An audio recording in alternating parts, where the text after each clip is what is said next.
Good day po sa inyong lahat.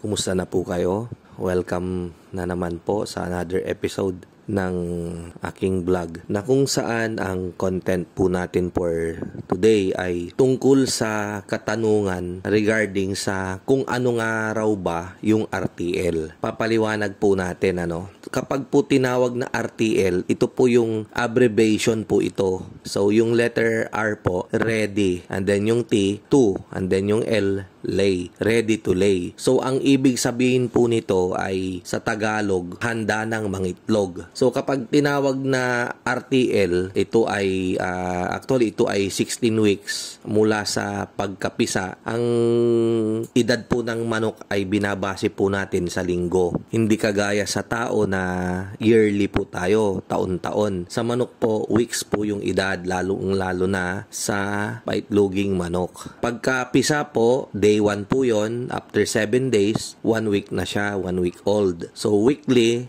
nadadagdagan. Nagiging 2 weeks, 3 weeks, 4 weeks, hanggang sa abutin niya yung 16 weeks, considered na po siya na ready to lay. Dahil pagdating po ng 18 weeks, ang manok po natin na inalagaan ay mag-uumpisa na po siyang maghulog ng itlog or mangitlog. Yan, may paisa-isa na. Yan. Subalit, kapag ang manok natin ay kondisyon as early as 16 weeks nga po, 17 weeks ay may mga mangilan-ngilan na, may paisa-isa na rin po talaga na nangingitlog. Ganun po yun. Kaya siya tinawag na RTL. Kagaya nung ating binebenta, yung ating pinapalaki, nire-release po namin ito sa edad na 16 weeks, sarado. Parang yung huling sisiw natin na dumating, June 25. So pag magbibilang po kayo ng by weeks, pagdating po ng October 16, 16 weeks na rin po sila nun. Ayan, so October 16, yung release ng ating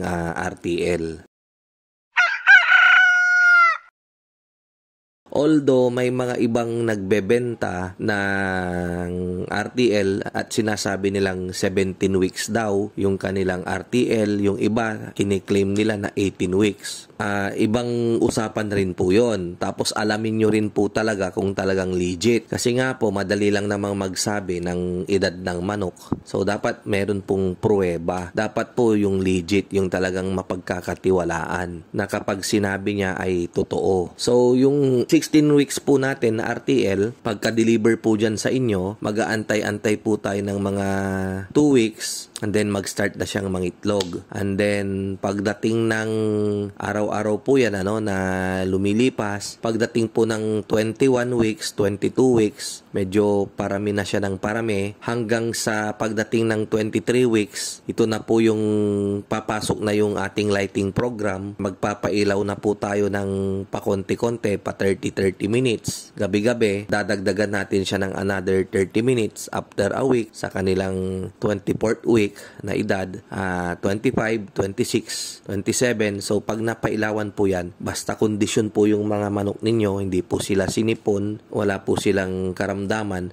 tuloy-tuloy na po yan yung pangitlog. Bigla-bigla na po yan na pabulusok hanggang sa sila po ay mag-peak. Sa mga iba naman, parang nagiging pangalan na tuloy nung manok yung RTL. Ano yung alaga mo? RTL. Ganon. Lilinawin ko po, kaya lang natin siya tinawag na RTL dahil po sa term na handa na siyang mangitlog. Ayan. Kaya po yung RTL, ready to lay. Pero kapag tinanong po yung kung ano yung alaga natin, pwede po natin siyang sabihin na layer type chicken or leghorn. And then ang leghorn po na term ay term po yan sa manok na paitlogin for egg type. Doon naman po sa meat type, yung 45 days na nakasanayan na namang tawagin, yun naman po yung broiler. Sana po hindi po kayo malito at kapag tinanong kung ano yung alaga nyo, sasabihin nyo lang po na leghorn. Ngayon kung ano yung lahi, pag tinanong, sasabihin niyo DeKalb white. Kapag yung galing sa akin DeKalb white more on decal white yung inaalagaan natin. Paminsan-minsan naman may nabibili tayong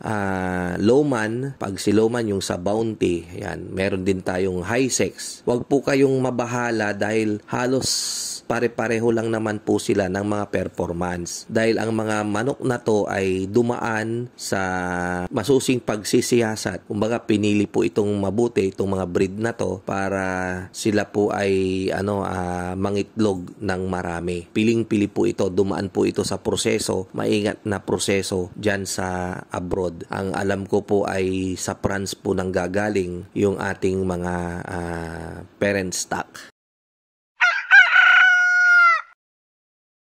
Maraming salamat po ulit sa panunod ninyo. Yan, kita-kita po ulit tayo sa mga susunod kong vlog. Yan. So once again, ito po ang inyong kaibigan, ang inyong kamanukan. Walang iba kundi si Mang Mags na nagsasabing mabuhay po tayong lahat. Maraming salamat and God bless.